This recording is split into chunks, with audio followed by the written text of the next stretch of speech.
Do you ever wonder why? There's an Airbnb down the street from you whose calendar is always full, but you can't even seem to get any views. The listing is roughly the same size, the comps are the same, it's the same price. Your furniture's nice. Their furniture isn't any better than yours, but for some reason, they're always booked and you're not. And you lower your prices and you still don't get booked. I've been going through thousands of listings to find out why this happens, and I've discovered why your listing is not getting bookings. And it is a change that you can make, something you could do today. In this video, I'm going to teach you how to get more clicks on your listing without breaking the bank using something called eyecandy. There's a few different ways that you can do this. Buckle up, let's go. Welcome back, YouTube world. So I was not minding my own business. I'm scrolling on the internet in my free Facebook group, the hosts of Airbnb Automated, and there was a host who asked a question: which photo would be my best hero photo? And of course, naturally, she has a pool, so my opinion would be the pool. But I noticed she is missing a lot in that photo. What she's missing is eye candy. And this is a great first example of how you can add eye candy to your listing to get more clicks and more bookings.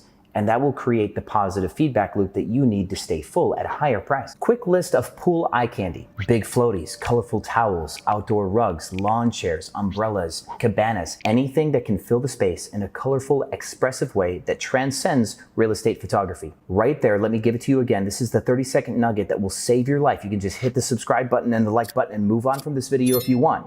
Eye candy is to introduce color and expression into your photos in a way that transcends regular real estate photography. To help you understand that, I need to teach you the difference between real estate photography and Airbnb photography. Go look at houses for sale. There's plenty of them right now. People need cash and we might be at the top, so people are getting out when the getting is good. But when you look at real estate photos, you'll see clean, beautiful photos. The table's not set, the kitchen doesn't have anything in it, there's no clutter, everything is big and wide and easy for a buyer to imagine their stuff inside of the photo. That's the key difference. When a buyer buys a home, they bring their own stuff. So the photos can't get in the way of the buyer imagining their own stuff inside of the photo. But that's the opposite of what we're trying to do with Airbnb. We're trying to tell the person, you don't need to bring anything to have a wonderful stay. We're going to give you an experience that you couldn't even create yourself. And I want you to think of when you travel, either hotels or Airbnb, do you pick a place that you could design yourself, or are you choosing a place that is outside of your normal? Are you going for an experience? I want to give you another word for this video that I want you to remember for the rest of your life as a host: escapism. People are trying to escape from the hardships of their life and to go somewhere that is outside of their regular flow, their day-to-day grind. They can escape from the stresses and the stimuli of their life. If you have a bunch of Zoom calls in a white room, and you're sitting at your computer in a white room, and you go to another Airbnb that's all white walls and the same table, and you've got your computer, that probably will remind you more like home.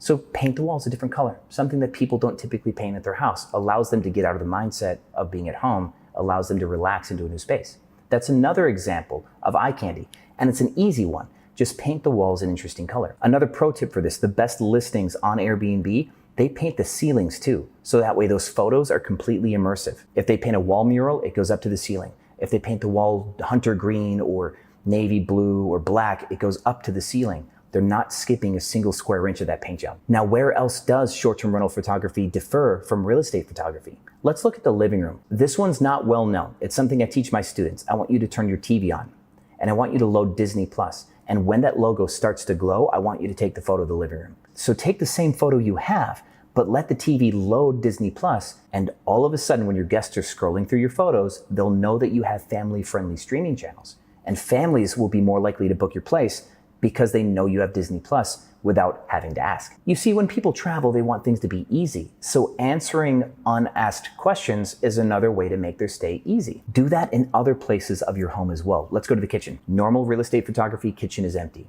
But I want you to do what I call, or teach my students, the kitchen medium shot. I want you to get about 2 feet away from the stove, same height level as this camera that you're looking at, same perspective. I want you to put pots and pans on the stove, cutting board next to the stove, knife on the cutting board, some spices out, oven mitt. That's called mise en place if you're a chef. Mise en place is the concept of having the kitchen ready to cook before you start cooking it. Basically stage the whole kitchen and then do your photo shoot.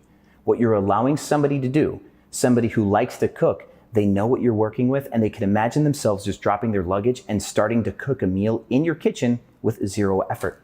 This is what we're trying to do in our photos. A friend of mine, TJ, said it in a really cool way. And thanks, by the way, TJ. If you don't show it, your guests won't know it. meaning every amenity that you have should be in your photos. If you have really tall ceilings like my place, 20-foot ceilings, you can hang tassels, you can have a big chandelier, you can have big curtains. You want to draw attention to the higher ceilings, hanging plants, stuff like that. If you have natural red brick in your home, you want to draw more attention to that natural red brick. It's stuff that makes your home unique. This is stuff that might just already exist, but good lighting, spotlighting, uplighting can allow you to draw more dramatic attention to the eye candy that already exists in your listing. It can be as simple as putting a rubber ducky and some bubble bath in your bathroom, and that makes the photo more fun. It can be as big and invested as my friends here in Dallas who own their homes. What they do is they spend about $40,000 or $50,000 on their lawns. This is a big deal because the outside of the home should match the inside of the home. And if you do a luxury house with big, expensive interior furniture, Fendi wallpaper, like one of my friends did, like just all extravagance on the inside, the outside, the lawn should be well manicured. Concrete, pebble, grass, gravel, wood chip, different textures, cabanas, hot tubs, pools, decks, all of it. Find a way to make the outside look like an extension of the inside. And I will tell you that in Dallas, 4-bedroom houses with beautiful lawns make the most money in Dallas. Absolutely. And no matter what you do to make your listing pretty, whether it's paint or plants or other props or new amenities like a hot tub, if you don't take good quality photos, well lit, evenly angled, proper photos, your place will look like trash, even if it's good, and people will still not click on you. So retake your photos. Thank you so much for watching this video, and I'll see you on the other side.